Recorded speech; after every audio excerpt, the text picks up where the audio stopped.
guys, welcome back. I'm Dave from mygunvalues.com, and today I thought I'd bring you something a little unusual, a little strange, and yet another example of things. Always look with what you can see when you're trying to buy a gun rather than what you're being told, because a lot of times what you're being told won't match up real well with what the evidence presents you. So let's discuss what we know about this gun sitting here in front of me. For those of you who are familiar with it, it's K98K, K98, whatever terminology you want to call this. This is a German Mauser from World War II. Turn down bolt handle. It's the K98K. It's their standard battle rifle. Rear safety. Gun is empty. Okay. So now the fun part comes in when you look at the barrel. And I'm going to hopefully get that out there so it shows in the camera. That's obviously not an 8mm barrel. This gun has been converted to 12 gauge. A lot of weird things happened after World War II. That's where you got to start being a little bit of a detective. Just as in World War I, we didn't want the Germans to have arms.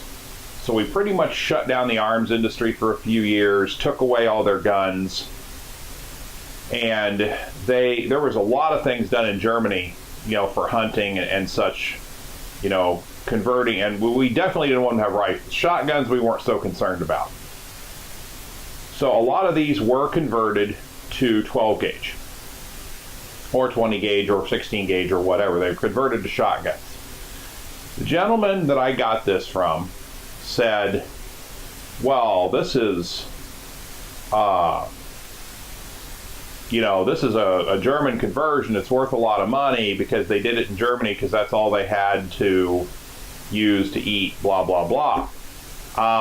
The evidence shows us something different. And it's kind of a contradiction. But I'll tease you there a little bit, and we'll go on.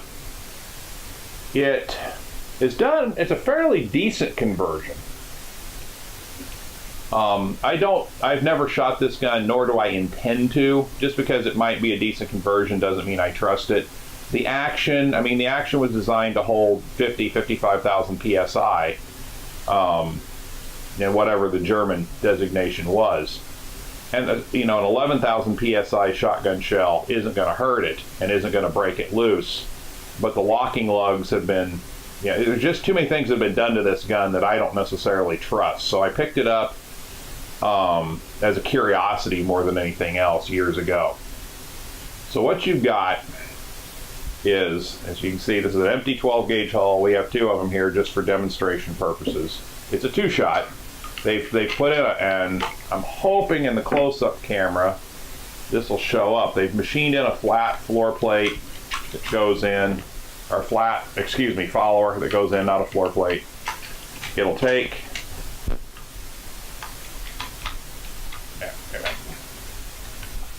it doesn't like high brass either, I've discovered that.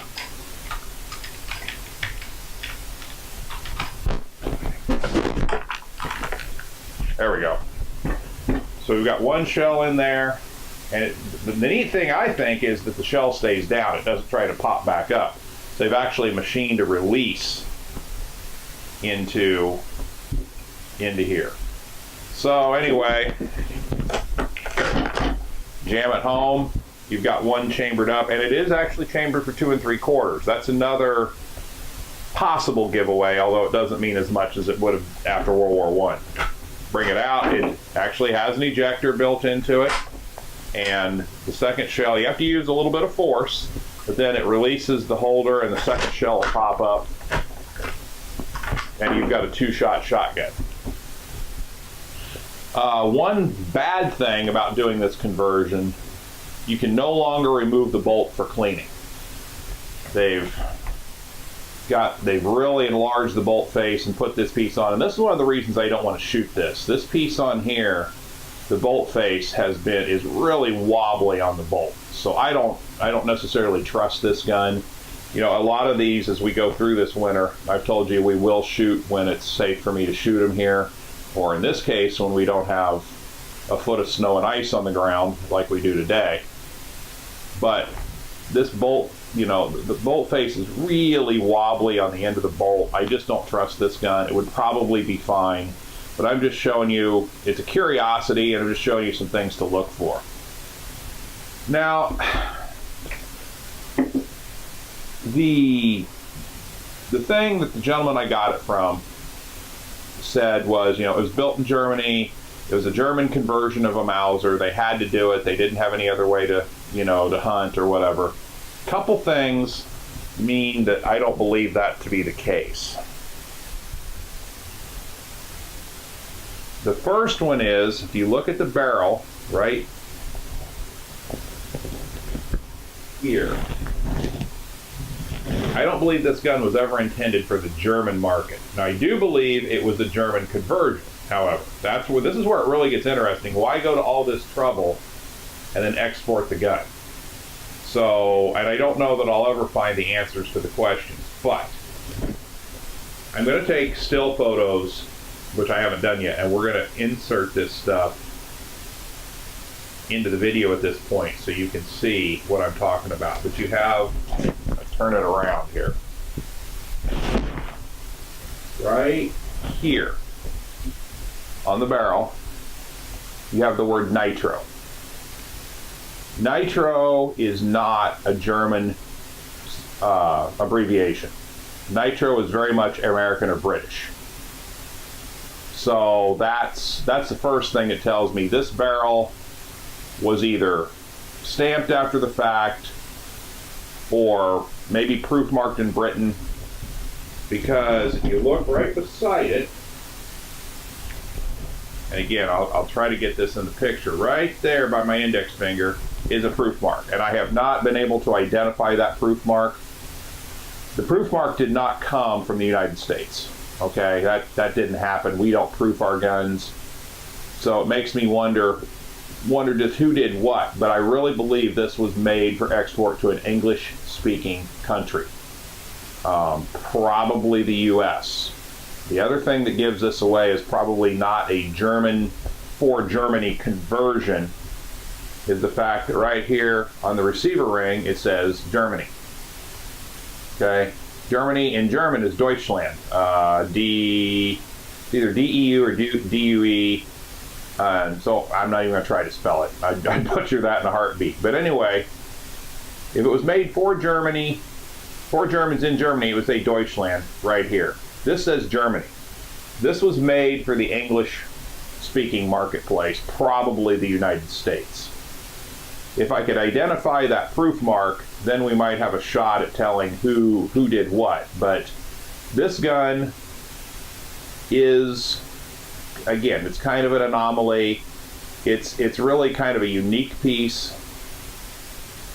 You know, all these conversions after World War II were the civilian marketplace. There really hadn't been any civilian guns manufactured for, well, some countries never had a civilian gun manufacturing, such as Japan. But they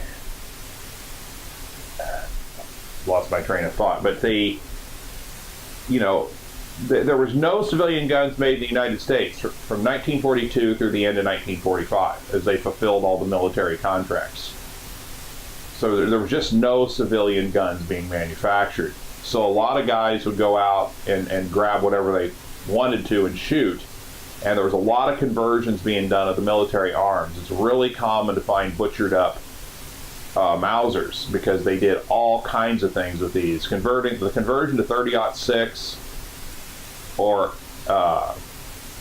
you know, that was probably the most common. But this 12 gauge one was definitely interesting. That's why I thought I'd bring it to you. But what you don't want to do is go out to a, you know, flea market, auction, gun show, whatever, and have them say, hey, this is a German built, you know, Mauser conversion. It's really rare. It was built for the German marketplace after World War II. It wasn't. That I'm sure of.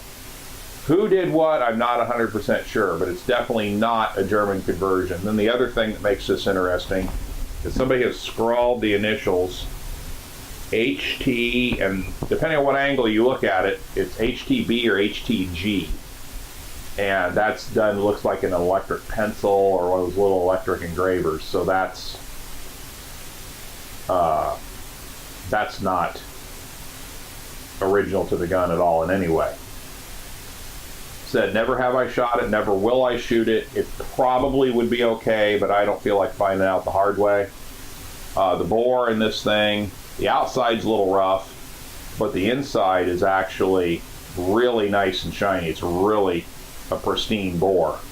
So I don't think it's been shot a lot by whoever had it. I think they used it as a stopgap and then retired it. And the guy I got it from picked it up years ago, you know, because he thought it was this German conversion that was worth hundreds and hundreds and hundreds and hundreds of dollars, because he was trying to collect every factory Mauser that there was at the time. So just don't be fooled by somebody trying to sell you a pig in a poke. And you know, as a curiosity, if I remember right, you know, I think I paid $150 for this gun, and that's been a while back. It's not real recent. So, you know, it's probably not worth any more than that.